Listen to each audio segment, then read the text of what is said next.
پیچیدن عطر دلانگیز این خورش توی خونه هوش از سر همه میبره. با اکوکوک و آموزش فوتوفن این خوشمزه بی‌نظیر همراه باشید. داخل قابلمه کمی روغن و پیاز رنده شده بریزید و تفت بدید تا کمی سبک شه. 300 گرم گوشت خرد شده اضافه کنید. سایز گوشت خیلی بزرگ نباشه.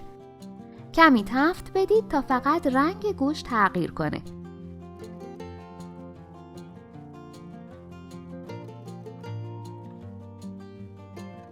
یه قاشق چایخوری فلفل سیاه و زردچوبه اضافه و مخلوط کنید.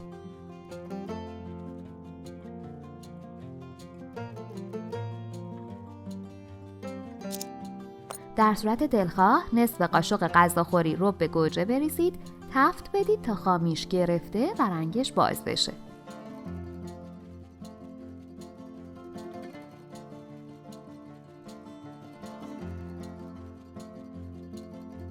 آب اضافه کنید و 2 ساعت زمان بدید تا گوشت پخته بشه. «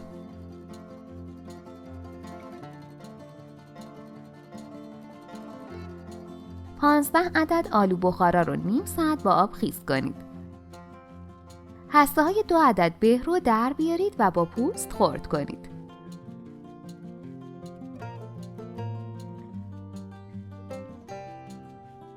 خیلی کوچیک نباشه چون داخل خورش له میشه. عزیزان، باعث افتخار ماست که عضوی از کانال ما باشید و دکمه سابسکرایب رو بزنید. داخل تابه کمی روغن بریزید. به رو اضافه و سرخ کنید تا داخل خورش له نشه.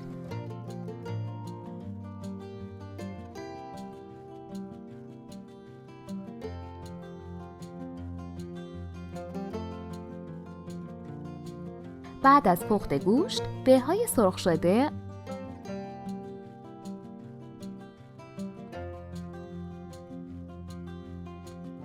آلو،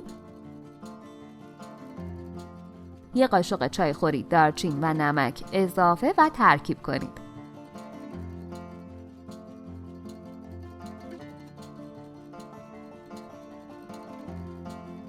بعد از 40 دقیقه 2 قاشق غذاخوری عصاره زعفران بریزید و هم بزنید.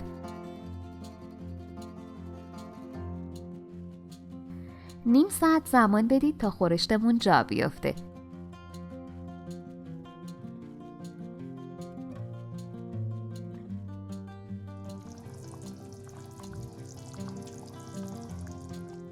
کنار برنج سرو کنید. طعم ملس و عطر دلنشینش هوش و حواس واسه هیچکی نمیذاره. نوش جان.